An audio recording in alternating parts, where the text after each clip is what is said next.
papás y no teníamos una idea clara y tuvimos hijos, nosotros nos imaginamos que el proceso de la paternidad iba a ser un poquito diferente y nos imaginábamos que nuestros hijitos iban a ser lindos, preciosos, dóciles y que íbamos a hacer las cosas súper bien, ¿sí? Y a veces pues se dificulta, ¿sí? Algunos de nosotros puede que tengamos hijos dóciles, pero no son muy comunes, la verdad. Los chicos, cada uno tiene sus propias características, cada uno tiene su propio temperamento y nosotros nos encargamos de darle forma, ¿sí?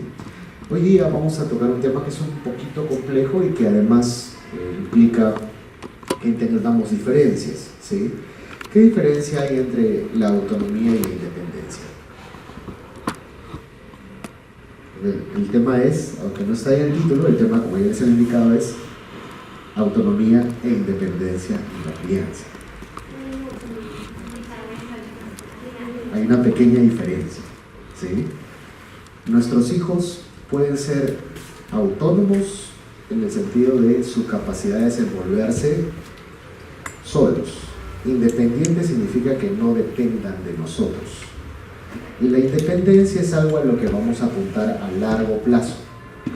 La autonomía es algo que vamos logrando en el proceso hasta que logren ser independientes de nosotros. Pero todo tiene pues sus matices y tiene sus tiempos y tiene sus momentos. Y hay papás que se desesperan con estos campos, por cosas que escuchan, por ideas que tienen o porque quieren replicar un poco lo que ha ocurrido en nuestra formación cuando nos formaron a nosotros, lo queremos replicar en los chicos de ahora. Y lamentablemente pues las cosas no son iguales, los estímulos no son iguales, hasta los chicos no nacen igual, por decirlo de alguna manera. Sí, los chicos ahora tienen capacidades, digamos ya predeterminadas dentro de ellos, que es fruto pues de la evolución nuestra, porque somos seres humanos y andamos en constante evolución. Entonces deben haber notado que los chicos ahora tienen una mayor habilidad en relacionarse con tecnologías. Sí, eso, hay papás que se sorprenden y dicen, mi hijo ya recién tiene 2 años, recién tiene 3 años y ya cómo maneja el smartphone y sabe hacer cosas que hasta a mí en algún momento me costó aprender. Sí, eso es así ahora. No solamente es de 1 o 2 niños, es un tema generacional, ¿sí? Los maestros también se sorprenden cómo se adaptan los chicos al tema de tecnologías en las computadoras, ¿sí? Entonces, nosotros lo que tenemos que buscar dentro de este campo no es solo a partir del tema intelectual. El desarrollo integral de un niño pasa por 4 campos, ¿sí? Eso es algo que ya quiero que se lleven como primer mensaje. El desarrollo integral de un niño pasa por 4 campos: el campo físico, el campo intelectual, el campo emocional y para muchas personas, espero que así sea, el campo espiritual. Son 4 campos, ¿sí? Entonces, físico, intelectual, emocional y espiritual. En todos esos campos vamos buscando en el proceso que vayan siendo autónomos hasta que lleguen a ser independientes. Preguntas clásicas que me hacen al respecto. ¿Está bien que mi hijo o mi hija todavía duerma conmigo? Porque a mí me han dicho que eso lo hace muy dependiente de nosotros y ya debería dormir en su cama.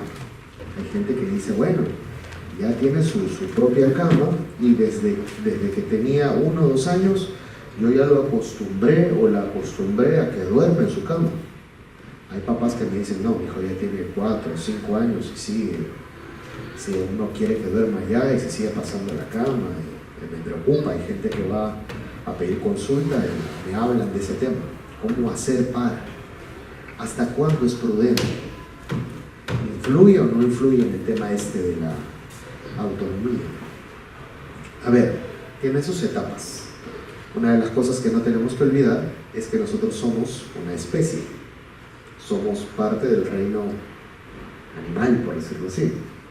Así que de todos modos, dentro de nuestro desarrollo, es normal, es natural en la mayoría de niños que busquen de manera inconsciente nuestro calor, nuestro olor, ¿sí? Se ponen en medio de nosotros, ¿sí? No sé si les ha pasado con los chicos, ¿sí? Buscan y uno lo lleva a su cama y de manera inconsciente a cierta hora se despiertan y zombies y casi sin saber qué están haciendo, se pasan al cuarto de los papás y se meten ahí, ¿sí? Y si tienen varios hijos, pues a veces pasa con varios hijos y uno está medio incómodo, ¿sí? Pero es parte natural del proceso. ¿Por qué? Porque somos seres humanos y ellos van a buscar de manera natural nuestro calor, nuestro olor, etcétera, etcétera. Ustedes lo van a notar incluso hasta ahora que ustedes son adultos, seguro todavía tienen la oportunidad de tener a sus padres con ustedes. No sé si notarán que cuando ustedes van a la casa de sus padres y se echan en la cama de sus padres, no sé si sienten que esa cama por alguna razón es más cómoda, abriga mejor, hay una sensación de comodidad y confort en esa cama. Pero nosotros tenemos esa memoria al respecto, ¿sí? Entonces, ¿es prudente hasta qué edad? Hasta los 5 años aproximadamente podemos permitir eso. Pero ya a esta edad, porque ustedes son papás de 5 años, ¿verdad? A esta edad ya de todos modos tenemos que ir acostumbrándonos a que por lo menos inicien el sueño en su cuarto, ¿sí? Muy bien. Hay papás que también preguntan, pero si a medianoche se pasa, un problema, que se quede dormido. Parte de nuestro sacrificio es levantarnos y regresarlos a su cama, ¿sí? Parte del proceso nuestro como papás también.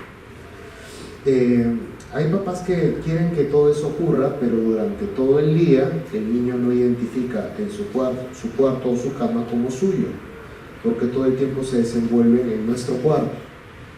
Es un poco difícil que ocurra eso. Tenemos que hacer que el niño pase por un proceso donde identifica esa cama y ese cuarto como suyo.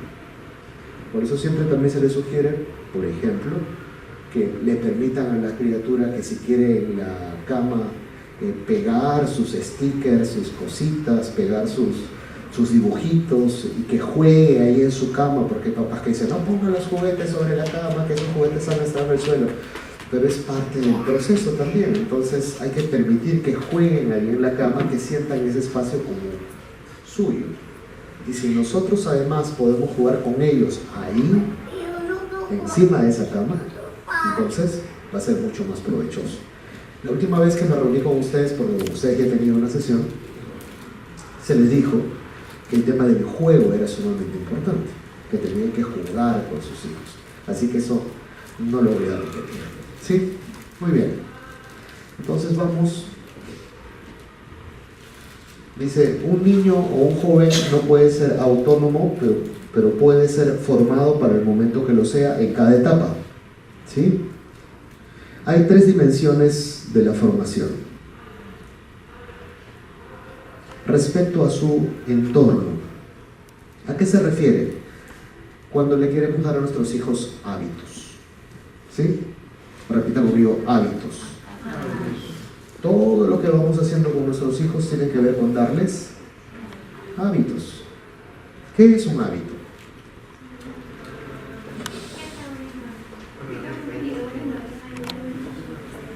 Es una acción que uno repite de manera casi inconsciente. Cuando yo adquiero un hábito significa que hay algo que voy a hacer casi de manera inconsciente. ¿Sí? El hábito tiene que estar por encima de la emoción, por eso es importante que sea formado en la casa. ¿A qué me refiero? La emoción siempre va a ser algo que va a jugar en contra de la crianza. Los niños quieren algo y los papás cuando criamos a nuestros hijos solemos ir contra su voluntad. ¿Cuál es la sensación o la emoción que el niño tiene cuando uno lo contradice, cuando uno va contra su voluntad? ¿Qué siente una persona cuando la contradice? Fastidio, ¿sí? Es un fastidio, una molestia, en cierto punto hasta una frustración. Si ustedes se dan cuenta, casi todo el tiempo están haciendo eso con sus hijos. Casi todo el tiempo. Todo el tiempo estamos yendo contra su voluntad. ¿Sí? ¿Eso qué genera? Una emoción Negativa, ¿es normal eso? Sí, es necesario también. Pero el niño tiene que adquirir hábitos específicos para, acciones específicas para adquirir un hábito que vaya o que ocurra incluso por encima de lo que siente. De tal manera que haya un punto donde pueda hacer las cosas que debe hacer por encima de lo que quiere hacer. ¿Sí? Entonces la ecuación, ¿cuál era? Primero es lo que debe hacer y después está lo que quiere hacer. Tenemos que inyectar ese hábito todo el tiempo. Eso es un hábito. Todo el tiempo. Papás que descuidan esa ecuación, después le trae a sus hijos serias complicaciones. Porque el niño también puede adquirir el hábito de hacer primero lo que quiere y después lo que debe. Eso como niño es a donde va a apuntar. Entonces los papás estamos para darle un hábito, ¿sí?, para que sea autónomo respecto a su entorno, apuntando ¿a qué? A que primero es lo que debe y después lo que quiere. Desde los pequeños detalles hasta los detalles más complicados. Ejemplo, terminó de jugar, quiero que ordene sus juguetes, pero el niño después de jugar quiere de repente ver televisión o coger la tablet o estar en la computadora. Y yo estoy solicitándole a mi hijo que ordene sus juguetes. Hay papás que por no renegar o por no hacer, por no malograr la tarde, como dicen, no malograr la noche, o sencillamente, y peor aún, porque hay nana, porque hay alguien que para eso se le paga. ¿Sí? Entonces la criatura se le dice que ordene, no ordena, se va a jugar. Y yo he encontrado pues casas donde la nana es la apañadora. Entonces se ponen en el plan de yo lo ordeno. La cosa es que no haya líos, no haya problemas. ¿Sí? A veces no es la nana, a veces es el abuelito, la abuelita, el hermano mayor. Peor aún, a veces es la mamá la que quiere poner orden y es el papá el que... ¿Sí? O los abuelitos. ¿Por qué hacemos eso? ¿Por qué ocurre eso? Porque hay personas que tienen el chip de tengo que hacer que aprenda primero lo que debe y después lo que quiere, y hay personas que no tienen esa cosa puesta aquí. Eso es un instinto, ¿eh? Y es un instinto que aunque no querramos aceptarlo muchas veces, lo tienen en especial las mujeres, las mamás. Ese famoso instinto maternal apunta también a eso, es como un chip. Los varones, si lo hacemos es porque lo hemos aprendido, porque hay muchos varones que sí están concentrados en eso, pero en las damas el tema es bastante instintivo. Entonces lo que hacemos es buscar que la criatura haga cosas que debe por encima de lo que quiere. Crecen un poquito más los chicos y comenzamos en planos de el niño quiere jugar y de pronto mamá dice, bueno, primero las tareas. ¿Y hiciste tu tarea? Y yo, no mamá, pero supongo que sea sábado, ¿no? No mamá, pero eso es todavía para el martes, para el miércoles. No, primero termine sus tareas y después puede jugar. ¿Por qué hacemos eso? Hay gente que puede ver eso como, ay, pero deja que la criatura se distraiga un rato. ¿Por qué lo torturas? Lo puede hacer mañana, ahorita quiere jugar. Pero a veces sentimos que algo no va bien. ¿Por qué? Porque, ¿cuál es la ecuación? Primero, lo que debe y después, lo que quiere. ¿Qué dijimos que es eso? Es algo que debemos transformar en un hábito. Ese hábito, cuando pase el tiempo y llegamos a la etapa de la independencia, estamos hablando del proceso de autonomía, donde quiere un hábito. Cuando llega la etapa de la independencia, ese hábito donde priorizo lo que debo por encima de lo que quiero, ¿cómo se llama?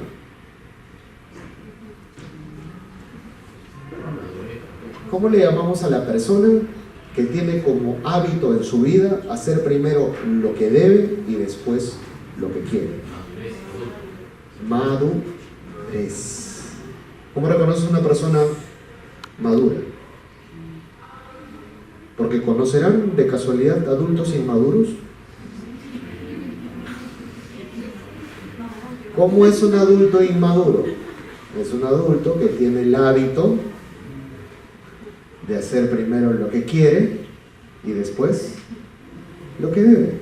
Y eso a veces es independiente de sus logros académicos y de sus logros laborales. ¿Sí? Hay áreas donde uno puede madurar y hay áreas donde uno a veces no madura, y cuando las áreas mayores pues traen más complicaciones en la vida. Ahora, estoy hablando de la etapa de sus hijitos chiquititos. Cuando sus hijos están más grandes, cuando ya entran a la adolescencia, no, ni tanto adolescencia, ya a partir de los 8 años, ya este concepto comienza a migrar. Ya no solamente es lo que debe por encima de lo que quiere, ya comenzamos a hablar de lo correcto por encima de lo conveniente. ¿Sí? Repite conmigo, correcto, conveniente. Esa es una evolución de este hábito. Primero le doy el hábito de lo que debe por encima de lo que quiere. Van creciendo y ya le tengo que comenzar a enseñar, porque a partir de los 7, 8 años ya se profundizan los valores. En un momento les explico eso. Se profundizan los valores, entonces ya comienzo a darle el hábito que primero es lo correcto y después lo conveniente. ¿Por qué? Porque en esta vida no todo lo que es correcto conviene, y no todo lo que conviene es correcto. ¿Sí? Entonces, cuando eso se transforma en hábito, también en la etapa de la independencia, podemos llamar a esa persona que es una persona madura. ¿Sí? Todos nosotros. Puedo regresar al tema de las tareas. ¿Sí? Se entiende de la misma manera. Porque el niño en un momento me va a decir, cuando obtenga una lógica más elaborada, como les digo, a partir de los 7, 8 años, su lógica se vuelve mucho más elaborada porque comienza a desarrollarse a más velocidad su capacidad reflexiva. En un momento me puede preguntar, ¿pero qué tiene de malo que primero juegue y después haga mi tarea? ¿Qué tiene de malo? Y cuando a mí me preguntan ¿qué tiene de malo? Y la comienzo a pensar, no tiene nada de malo. Pero hay algo dentro que te dice, pero no. Primero me haces la tarea y después, pero en el fondo te deja esa cosita, y si no le logras responder a tu hijo, obviamente puede alimentar una sensación de que es tu capricho y es una injusticia. Y efectivamente no tiene nada de malo, pero estamos confrontando lo correcto con lo conveniente. ¿Sí? Siempre esa de qué tiene de malo lo van a encontrar, pero en muchas partes de la crianza, ¿no? Sí, que tú le dices que primero tienda la cama y después puede ponerse a jugar en la consola, no sé, o se puede poner a jugar con sus primos, lo que sea. Primero me arreglas ese cuarto. Pero cuando regreso de jugar lo hago.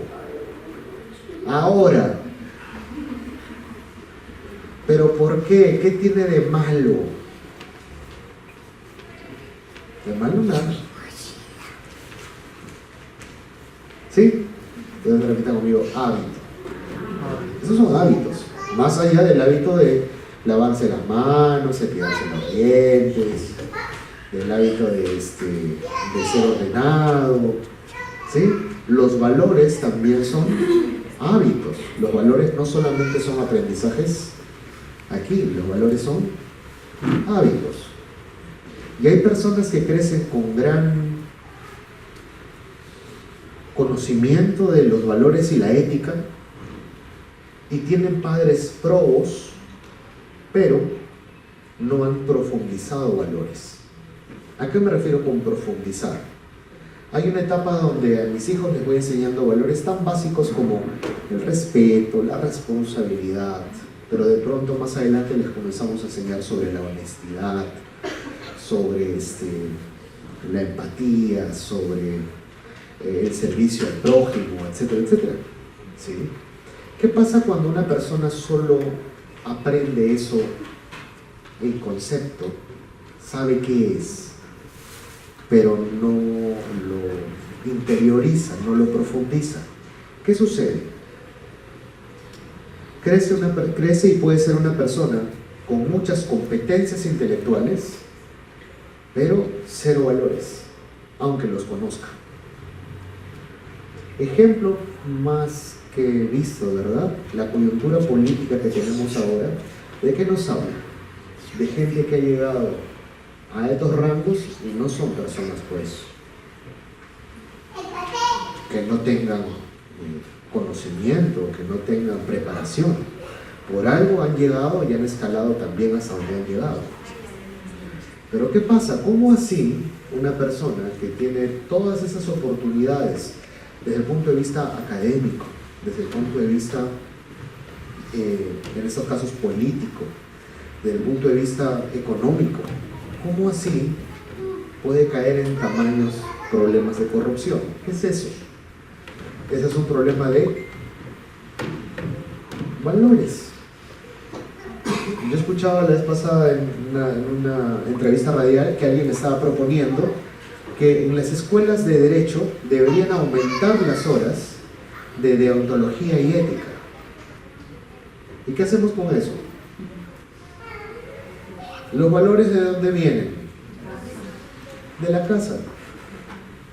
Y muchas de estas personas provienen de hogares, como les digo, probos. ¿Cuál es el problema? Que porque no transformaron todo esto en un hábito, solamente fue un mero conocimiento. ¿Sí? Muy bien. Entonces, repita conmigo: hábitos. Respecto a su entorno, tengo que darle el hábito para hacerlo autónomo en varias áreas. ¿Sí?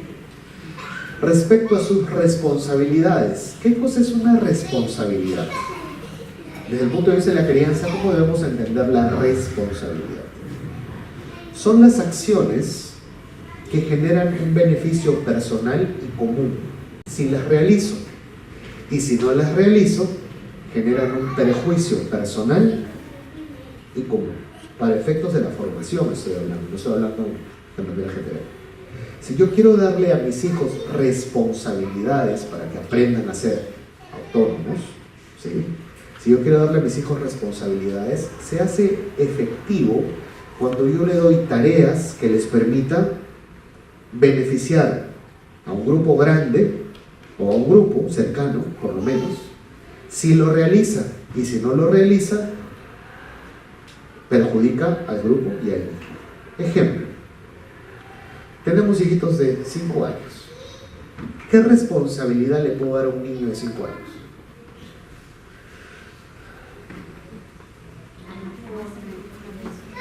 Armar la mesa. ¿Sí? Armar la mesa. Pongo los tapetes. Que ponga los tapetes para poder servir el desayuno. ¿Qué pasa si no pone los tapetes? No servimos el desayuno. ¿Quién se perjudica? Todos. ¿Sí? ¿Qué pasa si pone los tapetes? Podemos servir el desayuno. ¿Quién se beneficia? Cuando yo le digo a mis hijos que su responsabilidad es tender su cama, ¿quién se beneficia? Él. Si no lo hace, ¿quién se perjudica? Esa actividad sirve para enseñarle a ser responsable. Lo que le puede enseñar a ser es ordenado. Pero para enseñarle a ser responsable necesito actividades que lo vinculen con otros. ¿Sí? Si un poquito más grande, su responsabilidad es ir a comprar el pan. ¿Qué pasa si no compra el pan? Nadie toma desayuno. ¿Sí? Y si compra el pan, todos nos beneficiamos. Entonces hay papás que cuando los chicos crecen les comienzan a dar ciertos hábitos, y en otros casos responsabilidades, que dicen, bueno, tu responsabilidad es ordenar tu cuarto, doblar tu ropa, ¿sí? Tender tu cama, alistar tu mochila, hacer tus tareas. Y si se dan cuenta, todas esas actividades lo benefician ¿a quién? ¿Tienen algún vínculo con otros? Peor aún, las familias que dicen, tú no tienes que hacer nada de eso, nosotros nos encargamos, porque hay alguien que de repente lo hace, etc. Tu única responsabilidad es estudiar. ¿Estudiar a quién beneficia? ¿Sí? Más complicado aún cuando tenemos familias que le comienzan a poner en la mente a sus hijos, tú tienes que estudiar para que de grande seas, para que de grande tengas, para que de grande logres, para que cuando seas grande alcances. Uno dice, claro, pero eso está bien. Pero ese es un mensaje que es, si lo notan, no es muy real. Porque cuando uno es adulto, y uno ya es independiente, uno forma un hogar. Eso es en la mayoría de los casos. Y cuando nosotros buscamos desarrollarnos, ¿para quién es el desarrollo? ¿Para nosotros o para los nuestros? Para los nuestros.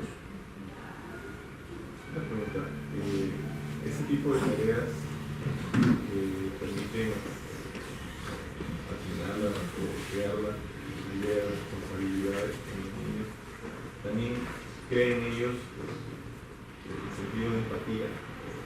Sí, más que es el mismo camino, digamos. Más que el sentido de empatía, es el sentido de la identidad. ¿Sí? Es muy importante el tema de la identidad, y eso en un momentito lo vamos a ver, el sentido de la identidad familiar. ¿Por qué? Porque cuando uno hace algo por otras personas o por el grupo con el cual tengo un vínculo afectivo, el motor es más poderoso. El motor por hacer las cosas es más fuerte cuando uno hace las cosas por otros. Pero cuando yo hago las cosas por mí mismo y para mí mismo, no es que no funcione, pero el motor es un poquito más débil. ¿Sí? Eso uno lo puede notar, por ejemplo, en la vida adulta, la vida nuestra, como adultos. Uno lo puede notar. Cuando se trata de los nuestros, nuestro nivel de esfuerzo es mayor, normalmente, es mayor que cuando el esfuerzo es para uno mismo. ¿Sí? Y eso se nota hasta en cosas bien sencillitas. Yo siempre doy el ejemplo de qué pasa cuando uno, por alguna razón, papá o mamá están en casa y mamá, por ejemplo, está en casa y ese día pues el esposo tiene que trabajar, es fin de semana, el esposo tiene que trabajar, ella no necesariamente ese día va a trabajar, se queda con los chicos, pero los chicos también se los lleva los abuelitos. Y ese día se quedó sola en casa, libre, ¿sí? Para descansar. Muy bien. La pregunta es, ¿ese día qué cocinan?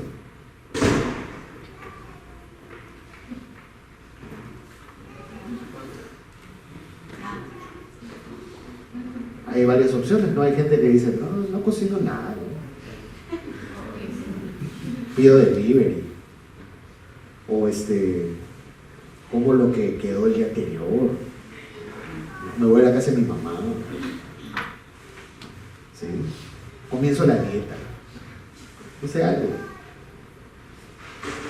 ¿Y qué pasa si de repente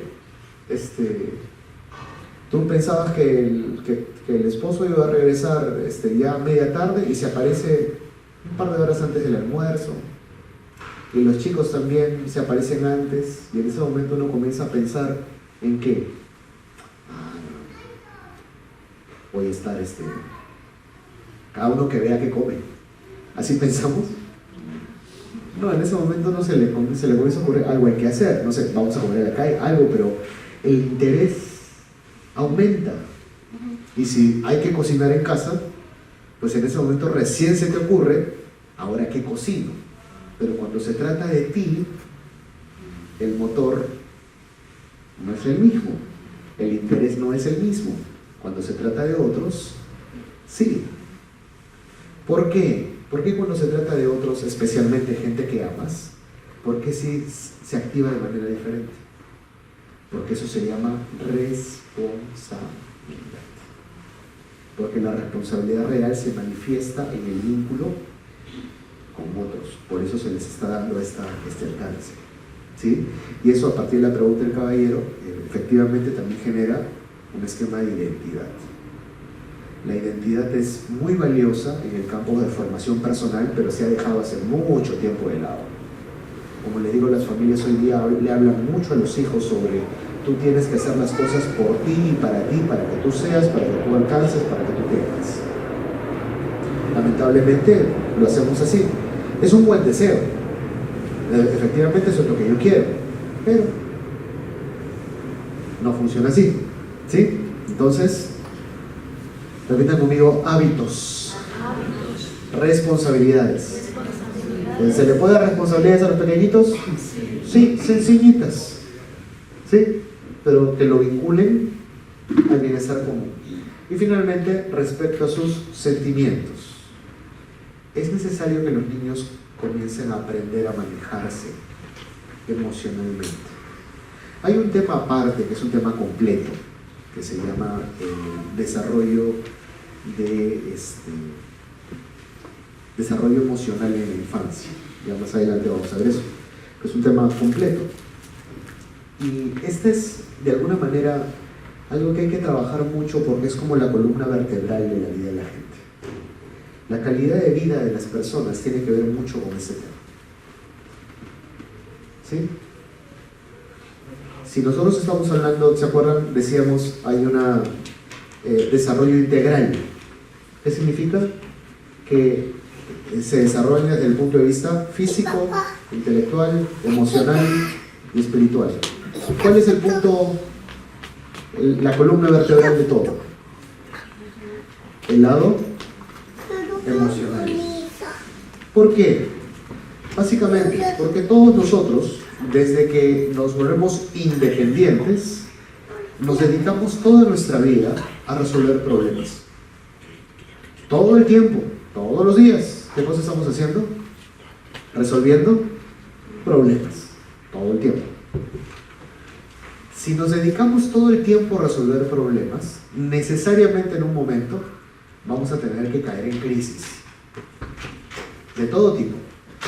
Crisis laboral, crisis personal, crisis existencial, crisis económica, crisis emocional, crisis de pareja, crisis con los hijos. En nuestra vida, en varios momentos vamos a tener que enfrentar momentos de crisis. Eso es normal. ¿Qué pasa si no estoy preparado para enfrentar crisis? Normalmente lo que sucede es que el que no está preparado para enfrentar crisis, cuando llega la crisis, toman malas decisiones. Toman decisiones equivocadas. Y muchos de nosotros como adultos tenemos que pagar en el tiempo el no haber asumido crisis de una manera adecuada. ¿Sí? Ahí, cuando hablo de crisis, miren, una tentación es una crisis. Por ejemplo, para algunos varones, yo que trabajo con parejas, para algunos varones, por ejemplo, estar casados y que aparezca alguien que los mueva emocionalmente, sí, que los haga confundirse emocionalmente, es un momento de crisis. Porque cuando tú te casas, seas varón o mujer, eso de yo tengo ojos solo para ti suena muy lindo, pero nadie se anula emocionalmente. ¿Es posible que haya tentaciones en el camino? Por supuesto. Y algunas de esas van a ser momentos críticos, porque me confunden emocionalmente. ¿Qué pasa si no lo manejo?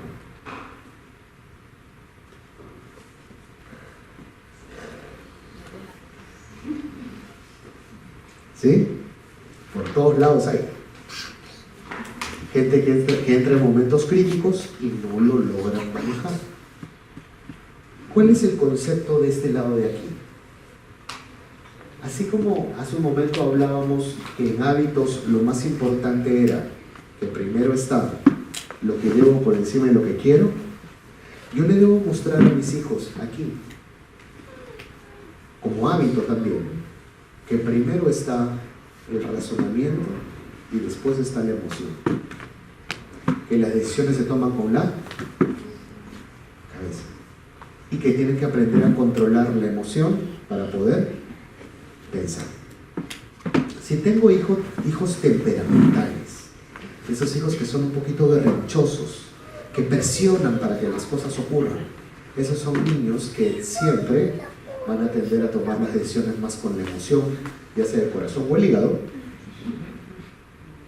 que con la cabeza. ¿A qué los debo de acostumbrar? Desde que son pequeños. ¿Ah? Pensar. Hace un rato cuando venía para acá, yo tengo un hijo de 5 años, de la edad de sus hijos, temperamental como el sol. Hace un rato su mamá me llama, me dice, habla con tu hijo, ¿sí? Le digo, ¿qué pasa? Me dice, habla con él. Yo escuchaba que mi hijo lloraba, pero no el llanto de quejumbroso, sino el llanto de Richie. Le digo, ¿pero qué pasa? Me dice, ¿qué quiere que lo lleve a la playa? Y él le he dicho que no, pero él quiere que lo lleve a la playa. Me dice, se ha puesto ropa de baño y ya sacó su baldecito con su rastrillo. Quiere que lo lleve a la playa. Entonces me lo paro y yo lo escucho llorar y le digo, hijo, es que yo quiero que mi mamá me lleve a la playa porque yo extraño la arena, extraño el mar. Hijo, primero, si no dejas de llorar y si no te calmas, yo no te entiendo. Pero yo quiero, no, estás llorando. Si lloras, yo no te entiendo. Le digo, respira. Y escucha que porque ya lo hemos acostumbrado a eso. Respira, cálmate. ¿Qué pasa? Es que yo quiero ir a la playa y mi mamá no quiere llevarme. Muy bien. ¿Sabes por qué no te quiere llevar tu mamá? Porque quiere echarse a dormir. Hijo. Y le digo, hijito, para ir a la playa tiene que haber mucho sol. Si tú ves por la ventana, ¿hay mucho sol o poquito sol? Dice, poquito sol. Eso significa que el agua del mar debe estar muy, muy, muy fría. Y la arena debe estar muy, muy, muy fría. Por eso es que nadie va a la playa cuando es invierno. Vamos a la playa cuando es verano. Y me dice, pero yo quiero ir a la playa. Yo sé que tú quieres ir y vamos a ir juntos en verano. Yo quiero ir ahora. Ahora no es posible porque nadie va a la playa en invierno. Pero yo quiero ir. Yo sé que tú quieres ir, pero no se puede ir. ¿Me entiendes, hijo? No puedes ir porque el agua está muy fría y te puedes congelar. Y la arena está muy fría y te puede entrar el frío por tus piececitos y te resfrías y después hay que ir al médico y a ti no te gusta. Ya, papá. Y ahora pórtate bien y si quieres el fin de semana vamos a divertirnos a otro lado, vamos al parque, vamos a otro sitio, pero no llores así, no le hagas berrinches a tu mamá, pórtate bien para que podamos salir a jugar el fin de semana en el parque. Ya, papá. Le digo, pásame con tu mamá. Ya, su mamá me dice, estaba a punto de ahorcarlo. Obviamente tenemos que, no se trata de que yo lo maneje mejor, se trata de que somos un apoyo mutuo, porque hay momentos donde yo también estoy a punto de ahorcarlo y le pido a su mamá que venga a hacerlo pensar, ¿sí? Y es un apoyo mutuo donde intentamos que piense. ¿Por qué? Más allá de liberarnos del problema, ¿sí?, sabemos que es un niño temperamental. y sabemos que es un niño que se deja llevar mucho por sus emociones. ¿Qué cosa necesito? Que en el tiempo aprenda a manejar sus emociones para que use más su cabecita. ¿Cuántos de nosotros, siendo ya adultos, hemos tomado decisiones en algún momento o hemos hecho cosas en algún momento más con la emoción que con la cabeza? Ya sabemos como adultos que eso aumenta las probabilidades de error. ¿Sí? Entonces, si queremos que nuestros pequeños sean o trabajen la autonomía, debemos trabajar desde 3 ángulos.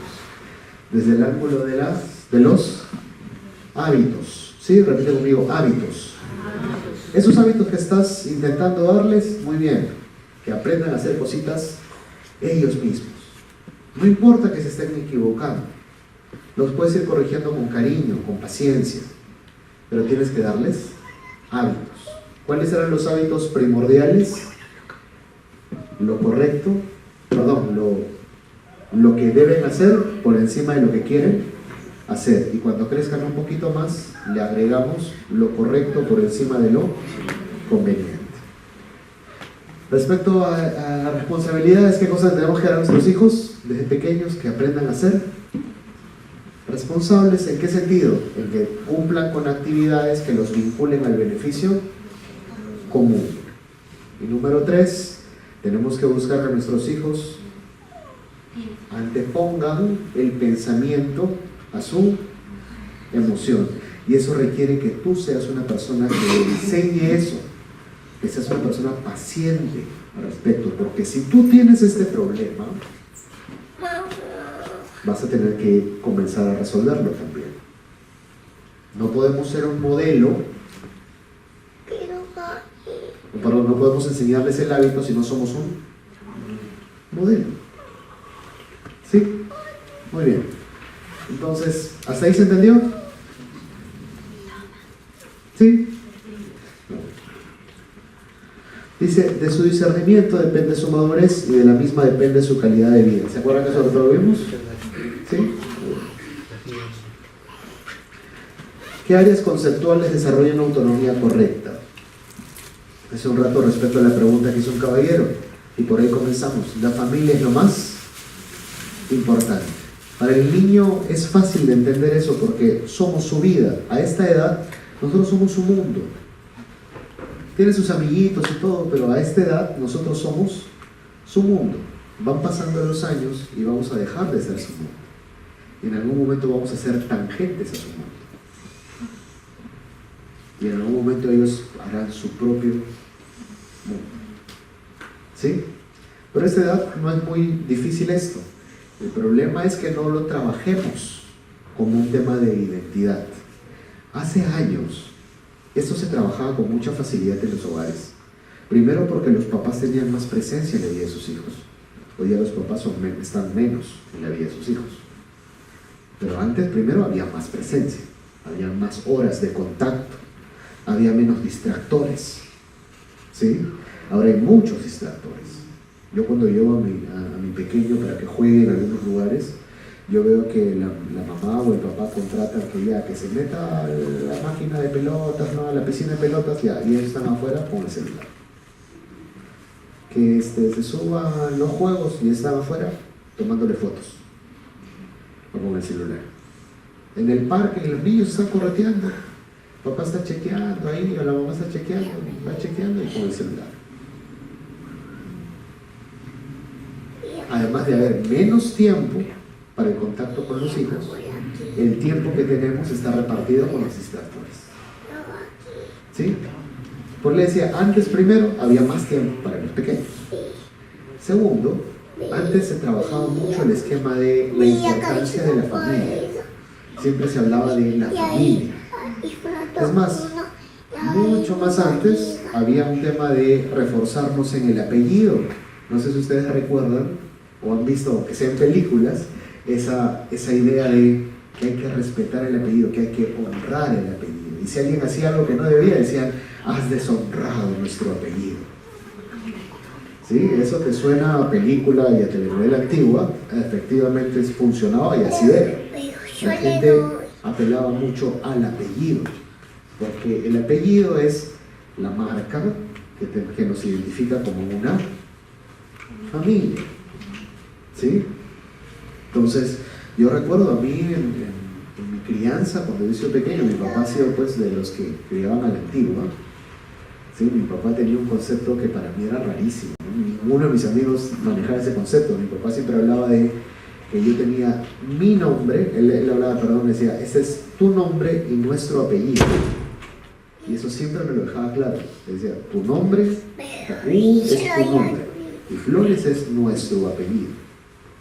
Y él ponía algunas reglas. Yo recuerdo cuando tenía 7 años más o menos, hubo un incidente en el colegio, porque yo no había estudiado para un examen y mi papá ya me había dicho, si tú jalas una prueba y al lado, no sé si ustedes recuerdan, en los exámenes está arriba el título del examen y al lado hay como un recuadro donde ponen la nota, pero ahí está el título del examen, pones tu nombre y al lado está el recuadro donde ponen la nota.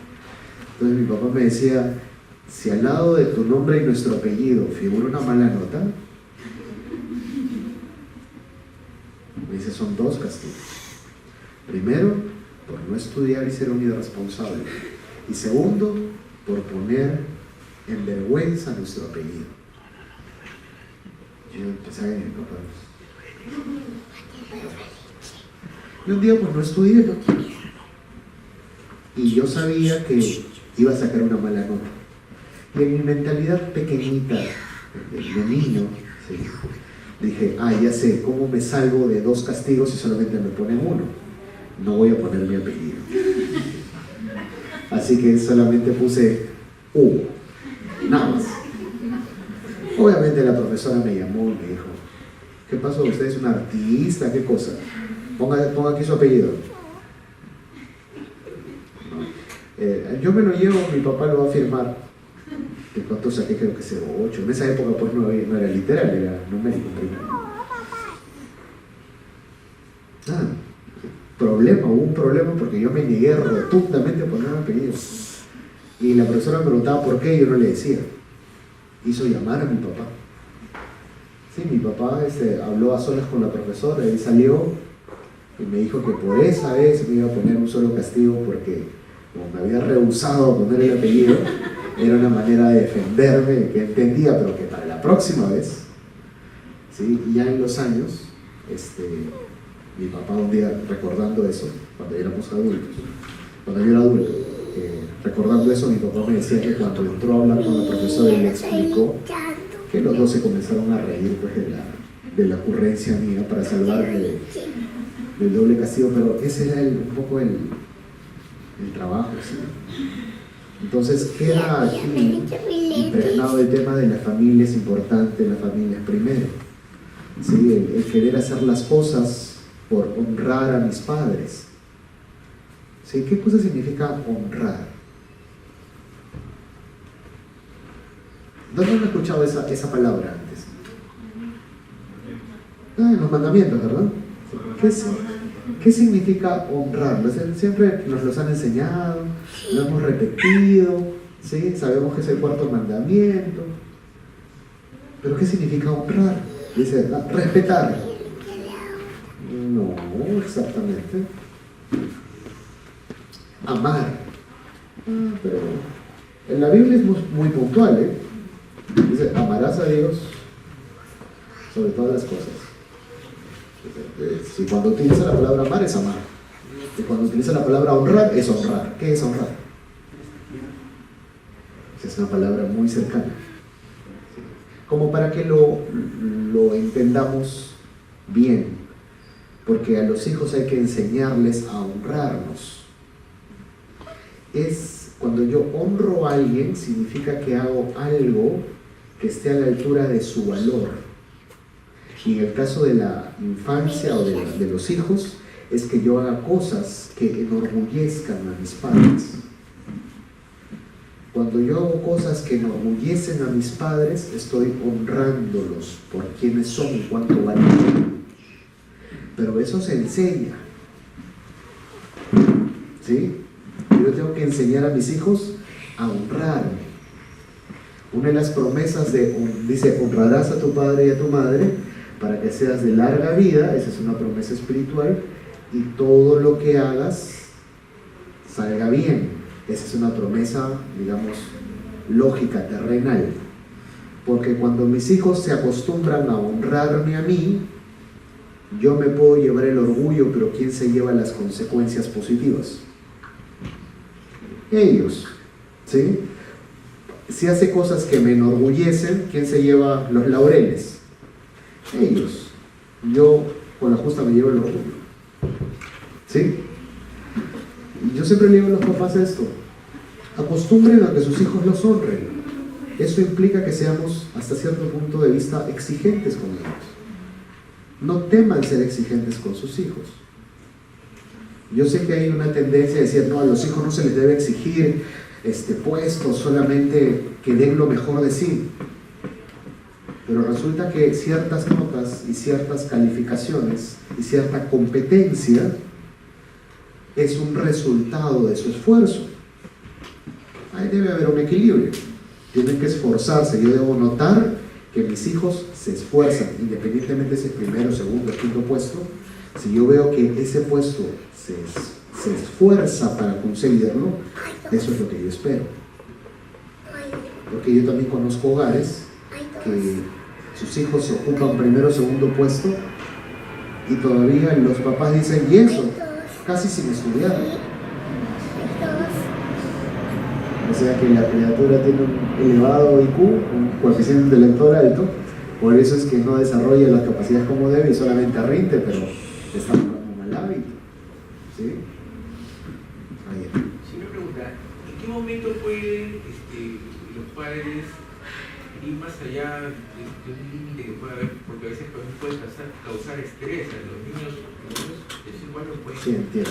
Porque a veces algunos padres también tienen que tener un límite, ¿no? ¿Cómo podría cómo lo puede evaluar, ¿no? Yo estoy hablando un poco, en este campo estoy hablando un poquito de manera general, porque ya lo habíamos hablado antes, con los niños de 5 años el tema del rendimiento tiene que ver mucho con el juego. Entonces hay que jugar con ellos y el concepto de tareas deberíamos manejarlo más como juegos, ¿sí? Entonces el niño tiene tareas, eso es como jugar. Y en el juego hay competencia, o hay que buscar que esté más bonito, o hay que buscar que esté bien hecho, porque es parte del juego. Y en los juegos que tenemos también, porque es tan bueno que un niño juegue con sus papás, porque además el papá influye en el niño en ciertos detalles, como el orden, por ejemplo, como la pulcritud, por ejemplo. Cuando yo juego con mi hijo carritos, él juega como sea. Y yo le digo, no, hijito, mira, vamos a hacerlo así. Entonces, bueno, hay unos caminitos ahí que es, no sé cómo se llaman esos juegos, Hot Wheels, que es como unas pistas, ¿sí?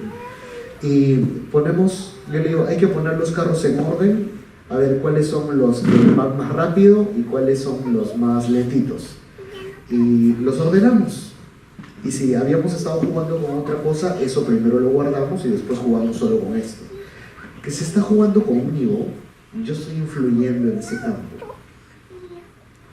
Si estamos sentados haciendo una tarea que le han dejado, y yo estoy a su lado y él está pintando, y yo le estoy diciendo así, no, pero no te pases de la línea, pues hijito. Me dice, pero es que no me sale. Esfuérzate, si te sale. A ver, o yo te gano, a ver, mira, yo este pedacito. ¿Ves? Yo no me salgo de la línea, a ver tú. Pero estamos jugando, teniendo la paciencia de que es un juego. ¿Sí? A veces cuando yo lo veo medio así como que medio aburrido, lo que hago es coger esas grajeas de chocolate, ¿sí? Y hacemos lo de matemáticas y yo le digo, ¿qué pasa si tienes, ahora que está aprendiendo a restar, le digo, ¿qué pasa si tienes, cuántas grajeas hay aquí? 10. A ver, ¿cuánto es 10 menos 4? Y él coge, se come 4 y cuenta, 1, 6. Muy bien. ¿Cuántas hay? 6. Y él se está riendo, pero yo quiero reforzar eso. Jugamos cartas. Y en las cartas pues están los dibujitos que puede contar. Y suma y resta. Tiene 5 años. Pero ¿cómo lo está aprendiendo? Está jugando. A esta edad todavía debemos hacer eso. De alguna manera estoy siendo un poco exigente, ¿sí? Porque la mayoría de juegos que yo en la que está conmigo, estoy buscando que piense. Cuando aprenda a leer, y es una recomendación para todos, independientemente del plan lector de aquí, el volumen de lectura debe ser alto. Pero obviamente tenemos que buscar lecturas para niños pequeños, cuentos que vengan con gráficos, pero tiene que haber un volumen alto de lectura. Hay docentes que incluyen las TIC dentro del tema del aprendizaje comunicacional, eso está muy bien, pero nada de eso puede reemplazar el trabajo neuronal que genera la lectura, porque la lectura en volumen genera un progreso neuronal muy alto. Entonces, una cosa es que yo quiera que desarrolle ciertas capacidades y tenga cierta información, y otra cosa es su desarrollo intelectual. Entonces, siempre se les recomienda volumen alto de lectura. ¿Sí? Ni bien aprendan a leer.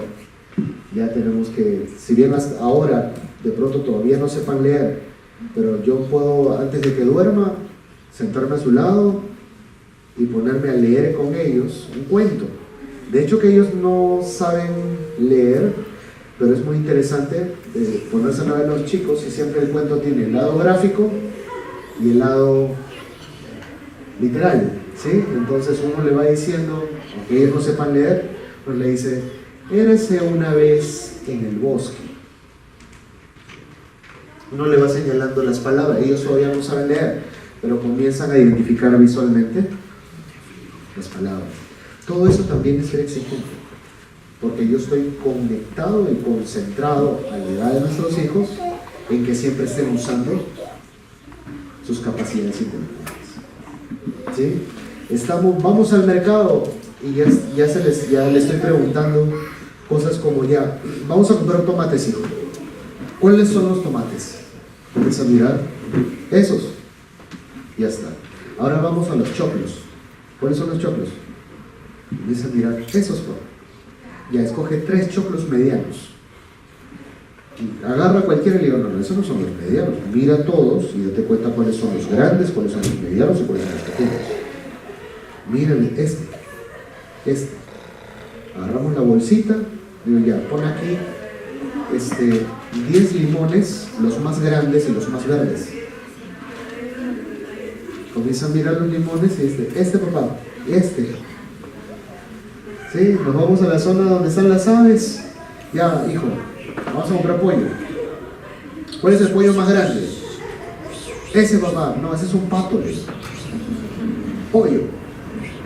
¿Y por qué es pato? Mira sus patitas. Esos son los pollos. Mira sus patas. Mira su pico.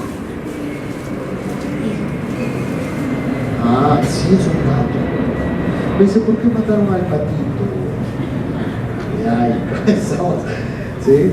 Pero es todo el tiempo hay una conexión con... ¿Sí? De alguna manera, eso es ser exigente a esa edad.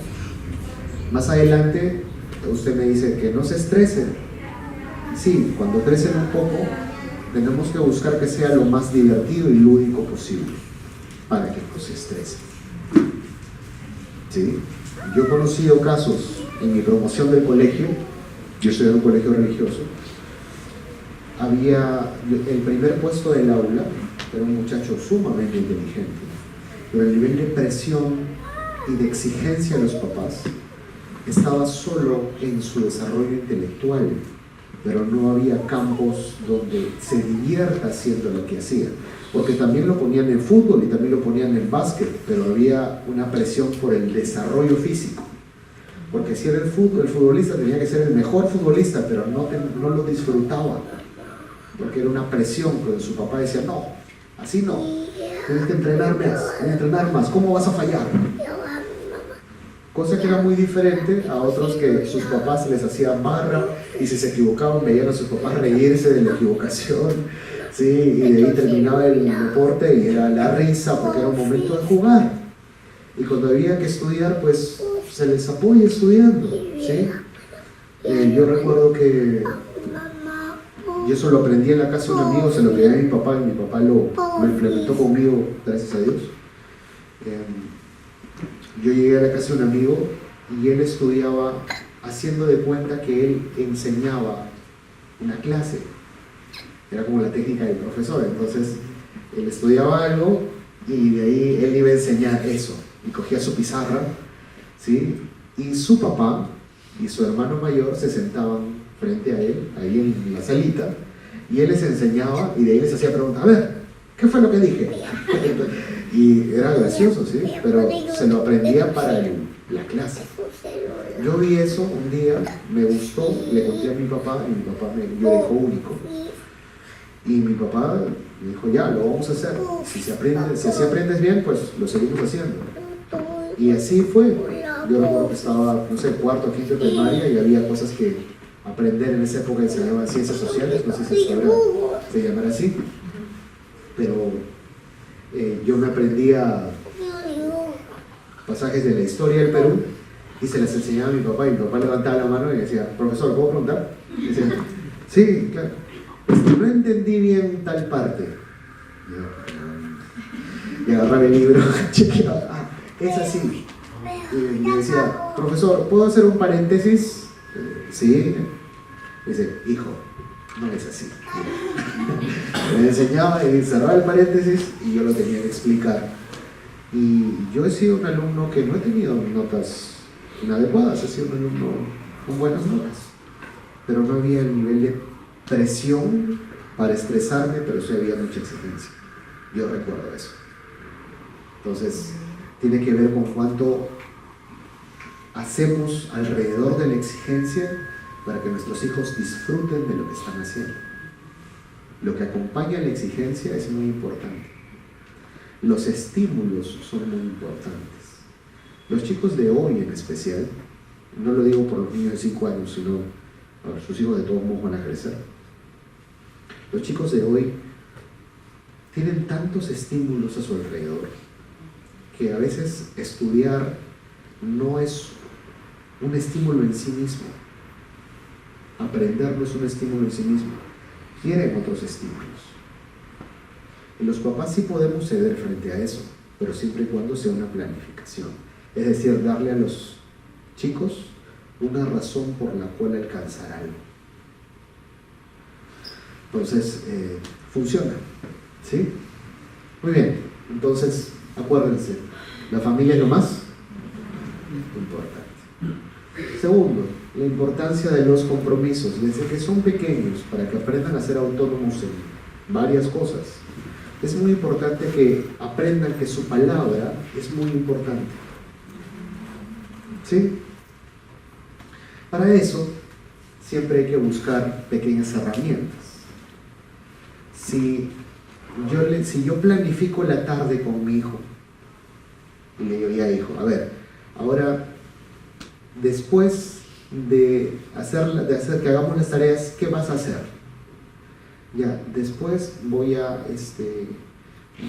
jugar en la tele. Ya está, muy bien. Y después voy a tomar mi leche. ¿A qué hora? A las 7. ¿Quién dijo a las 7? Yo o él.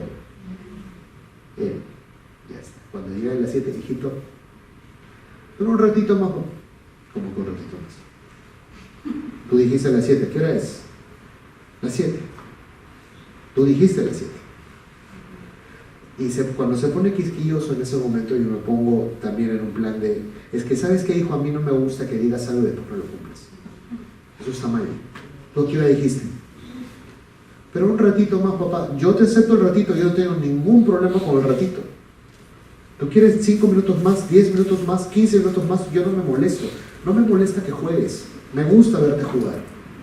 Pero tú dijiste a las 7. ¿Y qué hora es? Las 7. Entonces, ¿qué toca? Ya, papá. ¿Qué estamos haciendo? ¿Sí? Cuando son grandes funciona igualito, ¿eh? Ya grande, mi hijo me dice, papá, ¿puedo salir con mis amigos? Que mira que vas a... Ah, muy bien, sí. Sí. ¿A qué hora vas a regresar? A las 6 estoy acá. Muy bien. ¿Y qué hacemos si no llegas a las 6? No, sí voy a estar a las... No, yo no te he dicho que me asegures. Yo te estoy preguntando qué hacemos si no llegas a las 6. Me quedo sin celular hasta mañana. Si no llegas a las 6, te quedas sin celular 2 días.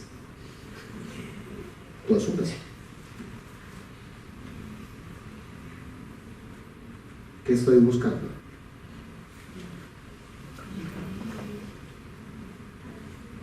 ¿Sí? Una persona que le da valor a su propia palabra y lo tiene como hábito, es una persona que tiene una muy buena base para más adelante ser una persona confiable, y dentro de la autonomía y la independencia que queremos, las personas confiables son las más valoradas. ¿Sí? Muy bien. Aparte que esto ayuda pues en otros campos, por ejemplo, se conecta con esto, ¿no? Tenemos que enseñar a que nuestros hijos sean sinceros. ¿Sí? Un detalle respecto, me voy a saltar este pedacito para de una vez hacer esto. Hay papás que dicen, mi hijo no miente. Y hay unas frases de las que se agarran cuando dicen, es que los niños y los borrachos. ¿Sí? No, es imposible. Y a veces con las maestras se ponen un poco quisquillosos porque la maestra dice, pero es que no es así. Y dice, no, mi hijo no va a mentir. ¿Sí? Y piensan que es un tema moral, y cuando no es exactamente así. La mentira es parte de la evolución natural de la comprensión de la comunicación. Nosotros, cuando crecemos, sus hijitos, hasta más o menos los 2 años y medio, no tienen una concepción clara de la fantasía y la realidad. A partir de los 2 años y medio comienzan a discernir poco a poco la diferencia entre fantasía y realidad. Y hay un punto donde comienzan a conectar ambas, porque se dan cuenta que la realidad puede ser manipulable. Y como a partir de esa edad también comienzan a comprender de manera más consciente la conveniencia, todas las aristas se juntan. Puedo manipular la realidad para mi conveniencia. ¿Cómo se llama eso? Mentira. Es una manifestación de la evolución de la comunicación en la mente humana. ¿Sí? Es necesario que mis hijos mientan porque eso determina que está evolucionando su mente. Un niño que solo dice la verdad y solo describe lo que ocurre en la realidad tal y como es, y no fantasea y manipula la realidad, obviamente tiene problemas. ¿Sí? Por ejemplo, ese es el rango en el que caen niños que tienen rasgos autistas. Tienen el problema de que no logran manipular la realidad. ¿Sí? No todos, pero es parte de él. No, a ver, no es que no sea malo, lo que pasa es que eso es natural que ocurra, pero yo, como papá, como mamá, me toca a mí enseñarle el lado moral. Entonces, le voy enseñando que mentir no es correcto, que mentir no está bien. ¿Le fluye de manera natural? Sí. ¿Quién le enseña que eso está mal? Los papás. ¿Sí? Ahora, lo que pasa es que hay cosas que asumimos como mentira y hay otras que las pasamos por alto, sabiendo que son mentiras, solamente que no nos choca. Ejemplo, yo estoy caminando con mi hijo y de repente mi hijo me dice, papá, yo conozco un juego que es no pisar las líneas. A ver quién gana. Muy bien. No es cierto, no conoce el juego, lo acaba de inventar. Pero verbalmente está acomodando la circunstancia para legitimar. ¿Sí? Porque si él siente que si dice, ¿qué tal si jugamos a? Eso se lo puede decir a sus amiguitos. Pero ¿por qué lo manipula así para decírmelo a mí que soy el adulto? Porque sabe que con el adulto debe haber algo más pesado, y eso no es consciente, es inconsciente. Debe haber una razón más pesada. Sí, entonces por eso, en vez de decirme, ¿qué tal si jugamos a mí como adulto me dice, yo conozco un juego? Legitima, le da peso al juego, ¿sí? Entonces yo le sigo, pues no, pero me está mintiendo. ¿Sí? Entonces yo a veces le digo, ¿tú lo conoces o te lo acabas de inventar? Y dice, me lo acabo de inventar, pues papá. Ah, dime, pues hijito, me lo acabo de inventar. Se ríe, me dice, ya, pero hay que jugar. Bueno. Sí, pero hay cosas en donde sí hay que generar una corrección. Y no hay que pasar las mentiras por alto. Por favor. Sí, siempre se les dice, si quieren que ciertos valores básicos como ese profundicen en nuestros hijos, no las pasen por alto. Yo conozco familias que porque los hijos no comen, hasta les pegan. Y porque mienten, solamente les llaman la atención o les alzan un poco la voz. Y eso retrasa el aprendizaje de valores, porque resulta que mentir es más grave, ¿no? Ya que el niño ya no tenga apetito, o que no le guste lo que le han servido, pero por una falta menor recibe un castigo elevado como es el maltrato físico, y por una falta tan grave como mentir solamente le alzan la voz. ¿Sí? Entonces tienen que incidir bastante en esto. El niño siempre debe buscar decir las cosas como son. Y si miente, ¿qué cosa tenemos que hacer? Pues corregirlo, hablarle seriamente. ¿Sí? Muy bien. ¿Me quería que usted preguntar? Sí, en mi caso, por ejemplo, a veces me he dado cuenta que miente, y le digo, eso no es verdad. Que me dice, sí, mamá, es verdad, ¿por qué no me crees? Y eso es mentira. Y le digo, no, eso no es verdad, eso es mentira. No, es verdad. ¿Y cómo tengo que trabajar para esa parte? Bueno, si usted tiene como demostrar, entre comillas, que en ese momento se condiciona. ¿Sí? Se dice, muy bien, vamos a hacer algo. Si lo que tú dices es cierto, yo te preparo un pastel. Si lo que tú dices no es cierto, estás castigada de tal manera, te decomiso tal cosa, o no sé. Muy bien, vamos a ver, porque tengo cómo demostrarlo, o tengo a quien preguntarle, o tengo un testigo o algo. Se tienen que enfrentar constantemente a las consecuencias. Pero si solamente son percepciones y no tengo cómo demostrarlo, es palabra contra palabra. ¿Sí? Y también tengo que manejar cuando es un fantaseo, ¿no? Estamos hablando de una edad muy, muy corta. ¿Sí? Muy bien. El respeto por el prójimo, creo que lo entendemos claramente, ¿verdad? Hay que enseñarle siempre a los chicos a respetar. Y eso va desde el tema de el saludo, la gratitud, ¿sí? El respeto no solamente es no meterse con nadie, o no alzarle la voz a nadie. El respeto es también un tema aplicativo, no solamente es un tema restrictivo, ¿sí? Hay instituciones en las que yo llego y estoy pasando, y hay jovencitos que, aunque no me conocen y yo estoy pasando, me dicen buenas tardes o buenos días. Ahí hay jóvenes que han sido trabajados adecuadamente en el respeto. ¿Sí?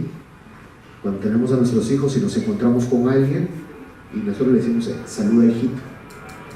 Porque a veces vamos y la criatura está a nuestro lado y estamos con alguien y la criatura está ahí, ¿no? Y la otra persona nos habla y nos dice, qué lindo tu hijito. Sí, y no hay una conexión de valoración sobre. ¿Sí? En este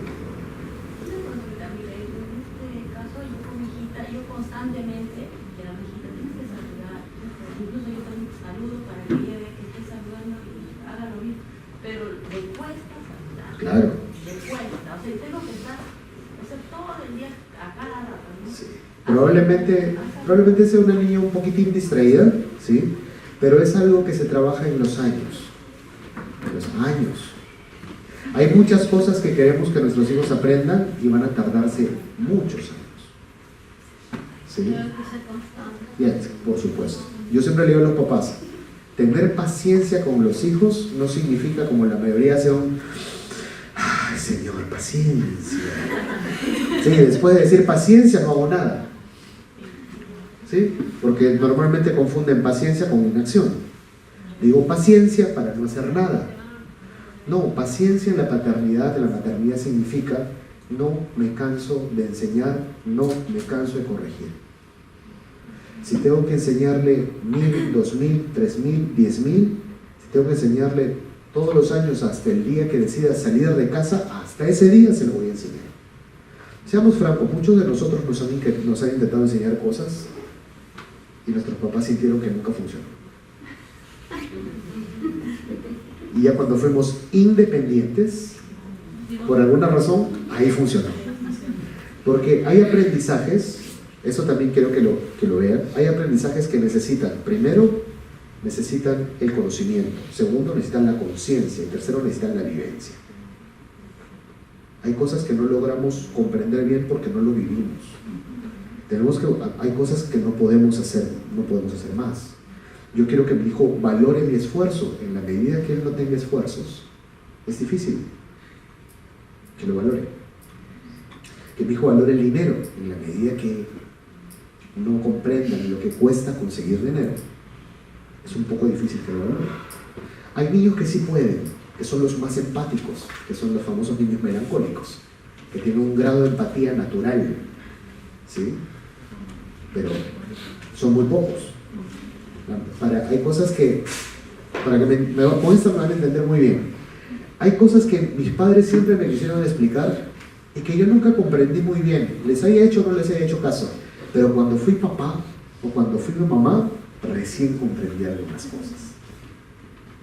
La paternidad recién me hizo entender cosas que siempre me quisieron enseñar. ¿Sí? Yo, por ejemplo, siempre fui un niño muy desordenado. Y han hecho de todo y han aprobado todos los castigos para enseñarnos a ser ordenados. Y era ordenado por un tiempito hasta que regresaba naturalmente al desorden. Y mi mamá me decía, pues, Dios mío, ya no sé qué hacerte ya. Cuando yo salí de casa, me independicé, antes de casarme, me fui a vivir solo. Yo recuerdo que ya por inercia buscaba un orden práctico en el lugar donde yo vivía, porque me gustaba que todo esté ordenado para que no tener que estar limpiando tanto o ordenando tanto cada rato. Entonces de pronto pues un día mi mamá llega al lugar donde estaba viviendo para conocer y llegó de pronto, ¿sí? De pronto me dijo, hijo, ¿te acuerdas que te dije que un día yo, sí, estoy a una cuadra? Ya mamá, vente. Mi mamá subió y cuando entró y vio el lugar, o sea, no había tiempo como para ordenar porque ella llegaba, subió y miró todo y me dijo, ¿y esto? ¿Alguien viene a ordenarte tu departamento? ¿Tú lo tienes así? Sí. Me dice, o sea que funcionó. Yo le digo, ay mamá, me dice, es que no te acuerdas cómo tenías tu cuarto. Sí, ¿no? Hay muchas cosas que vamos a querer que los chicos aprendan. No siempre va a funcionar exactamente, pero eso no significa que me voy a detener. Ahora, respecto a exactamente lo que usted me dice, demora un tiempo más, demora un tiempo más. Algunos niños desde chiquitos como que por hábito lo hacen, pero los niños que no son muy concentrados y que tienden más a ser distraídos, tienden a no responder a ese tipo de estímulos y demora más tiempo. Pero mientras insistamos que tienen que respetar, saludar, salud, salud, salud, en un momento ya lo van a hacer. ¿Sí? Entiendo justo eso. Si el niño, digamos, no saluda, sí, a ver, teniendo en cuenta los 5 años, podría decirse que son tímidos, introvertidos, aunque hay una diferencia entre introvertido y tímido. Sí, sí. O todavía hay que esperar para 5 años pequeños todavía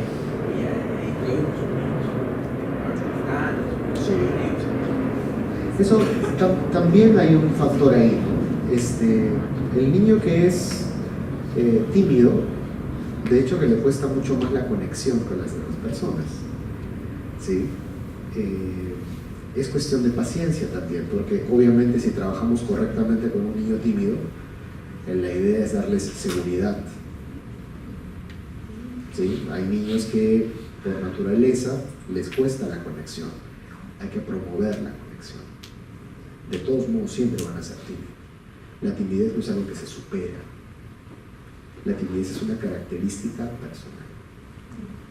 ¿Sí? Yo puedo desarrollar capacidades dentro de mi timidez.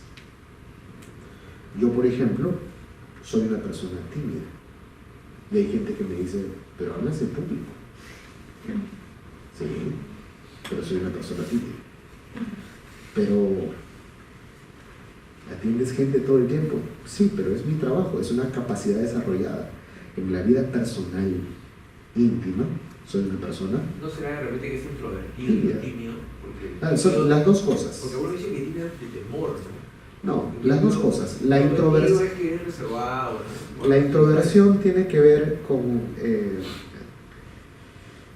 la conexión hacia adentro, ¿sí? La timidez tiene que ver con el contacto hacia afuera.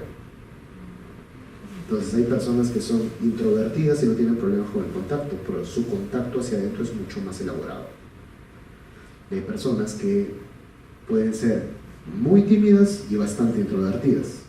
Hay personas que son tímidas y de introversión tampoco no tienen nada, y ese es todo un caso, ¿sí? Porque su conexión interna, su conexión hacia adentro, ¿sí? Es muy baja. Y si alguna vez han escuchado el tema de las inteligencias múltiples, ¿sí? La introspección, que está vinculada a la introversión, la introspección es una capacidad que se desarrolla. Lamentablemente hay personas tímidas que precisamente por la timidez y porque sus papás no saben qué hacer o no estimulan nada, no desarrollan la capacidad de introversión de la criatura. ¿Sí? Una pregunta. Yo digo porque me ha pasado a mí cuando era chiquito, que había una tía que no me gustaba saludarlo, porque te besaba la mejilla y te la dejaba mojada. O sea, ¿en qué medida las criaturas, los niños que tienen una personalidad merecen también ser respetados en su personalidad, en su espacio? Me pasaba a mí chiquito también, porque desde muy chiquito al colegio, a los 5 años en la primaria, que yo lloraba, vomitaba mi leche y mi mamá me llevaba prácticamente a la fuerza. Y yo llegaba y obviamente lo que menos quería era ver al auxiliar. Y el auxiliar me había cogido bronca porque había un niño llorón, seguramente le estresaba. Pero digamos que estaba muy chiquito. Y yo era introvertido, no hablaba con nadie. Eso era yo, no era otra cosa. Bueno, ahora yo tengo una hijita de 5 años que también a veces yo le digo a él, no, que no vaya al colegio. No, que tiene que ir. Pero, o sea, así de yo. sí, pues, o sea, que yo lo he vivido. Pues. Claro, ¿cuál es el límite del deber con, no sé, pues es una criatura? No, claro, una cosa es formarle el hábito de la educación y otra cosa es que yo vea que en medio de ese proceso la criatura no la está pasando bien, ¿sí? De hecho que ahí hay un límite, ¿no? Sí, yo sé que hay alguien que pues que cuando lo saluda, que siempre hay por ahí un familiar o alguien que es muy intenso, ¿no? Que te abraza, te apapancha, sí. Claro, yo tengo, mi hijo tiene una tía así de parte de su mamá, que también cuando lo ve, Franquito, y lo abraza, lo carga, lo apachurra, mi bebé, y yo veo su cara de, así, suéltame, ¿no? Y yo veo eso, entonces cada vez que la ve a la tía, se agarra mi pierna. Le desagrada que le hagan eso, o sea, a mi hijo le encanta el cariño, pero esa señora pues como que es muy intensa, ¿no? Entonces yo le digo, tranquilo, hijito. Y cuando lo ve, Franquito, yo lo que hago es cargarlo. Y yo lo cargo, le digo, hola, tía, ¿cómo está? Y le doy un abrazo, dale un besito a la tía. Y dice, ¿no quiere venir con la tía? Y él se abraza de mí. Le digo, dale un besito a la tía. Y yo le digo a ella, ay, que está un poquito. Ah, ya, entonces, como que él siente que lo protejo, pero igual le estoy diciendo que salude, ¿no? Sí, entonces hay que respetar esas cositas. Sí, porque a veces hay gente que siente que debe saludar y que si no saluda ya no es el fin del mundo, ¿no? Entonces, claro, yo pienso que eso es un amigo, ¿no? que observar. De hecho que siempre hay que observar. ¿Sí? Entonces miren, vamos a terminar. La autoexigencia obviamente es fruto de la exigencia, de eso hablamos hace un momento. ¿Sí?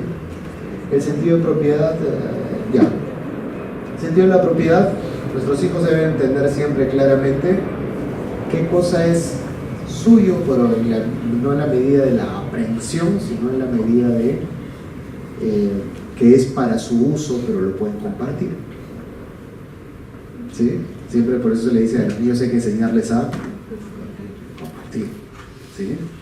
Y cuando crecen un poco más, el sentido de la propiedad también hay que trabajarlo bien. ¿Sí? Cuando son adolescentes, especialmente en la adolescencia, para los que tienen hijos adolescentes, no es muy propio decirle que las cosas son suyas.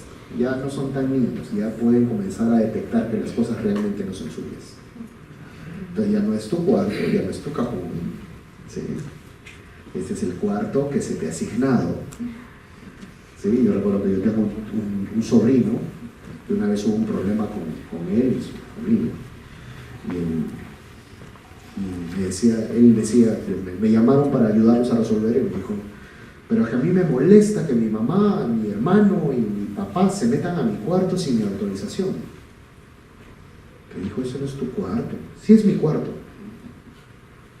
Ahí están mis cosas, yo duermo ahí.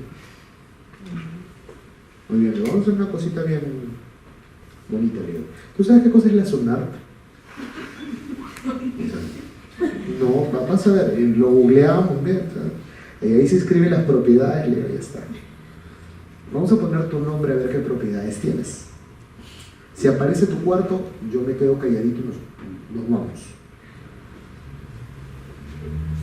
No me refiero a eso. Lo que pasa es que mi papá a mí me dijo, pero tu papá si se le ocurre hoy día, te manda al cuarto chiquito y eso se le da a tu hermano menor. Porque este cuarto está metido dentro de la casa de tus papás. Dice que todo lo de mis papás es mío y de tu hermano y de tu mamá y de él, pero en especial de él. ¿De quién es el cuarto? De la familia. Pues hay cositas que acomodan, ¿sí? Pero cuando son chiquitos, básicamente es suyo en el sentido del uso, para su uso, ¿sí? Y hay que siempre compartir. Y hablamos de esto obviamente hemos estado hablando cuando hablamos de emociones, el autocontrol básico, y ustedes tienen que ser modelo de autocontrol. Repite conmigo, debo ser modelo. ¿Sí? ¿De qué debe ser modelo? En especial de autocontrol. Y finalmente, pues la sana autoestima. Obviamente nuestros hijos tienen que aprender siempre a respetarse. Eso debe ser un hábito, ¿sí? El orden, el aseo, colaboran con eso. Ser modelo, exigirles una buena, darles una buena alimentación y ser para ellos modelo de una buena alimentación es parte de que ellos aprendan a cuidarse. Pedirles que sean aseados y que seamos modelo de aseo es una manera de enseñarles a cuidarse, ¿sí? Si tienen aquí a una mamá o a un papá, pero le pasa más a las damas, que la mamá se mira al espejo y se critica cuando ella se mira al espejo. Comienzan a decir cosas frente a los hijos como que, me están saliendo canas, ya estoy vieja, antes yo no tenía esas arrugas, ahora mira cómo está, esta ropa ya no me queda, ya no quiero ir a la reunión porque esta ropa ya no me queda. ¿Qué van a decir mis amigas? Que estoy... Y la criatura está... Entonces, los papás tenemos que ser un modelo pues, de querernos, ¿no? ¿Sí? Hay mamás que dicen, no, foto no, porque yo salgo fea en las fotos, no me gustan las fotos. Y después en el tiempo a los hijos le estamos diciendo, tienes que aceptarte tal y como eres, hijito, tú eres valioso. Y a veces los papás somos los que no somos precisamente el modelo de eso. ¿Sí? Muy bien, entonces, acuérdense, trabajar con los chicos el tema de la autonomía tiene que ver especialmente con estas tres dimensiones, ¿sí? Hábitos, responsabilidades y el tema emocional. ¿Sí? Muy bien. Yo les agradezco que hayan prestado atención. Para terminar, un último detallito. Como la vez pasada hemos traído también conferencias de complemento. Hoy ya tenemos 3 para los que deseen al final. Claves de la crianza del siglo XXI, que ese es un tema de autoevaluación, las personas que deseen saber si lo están haciendo bien, aquí hay un tema de autoevaluación. Tenemos lo que es autoridad de respeto en la crianza, para los papás que tienen algunos problemitas con los hijos que son contestones, intensos, ¿sí? O que sencillamente no hacen caso, que son desobedientes, que cuesta que obedezcan. Ese tema les puede ayudar bastante. Y hace un rato que hablamos de desarrollo emocional, aquí está el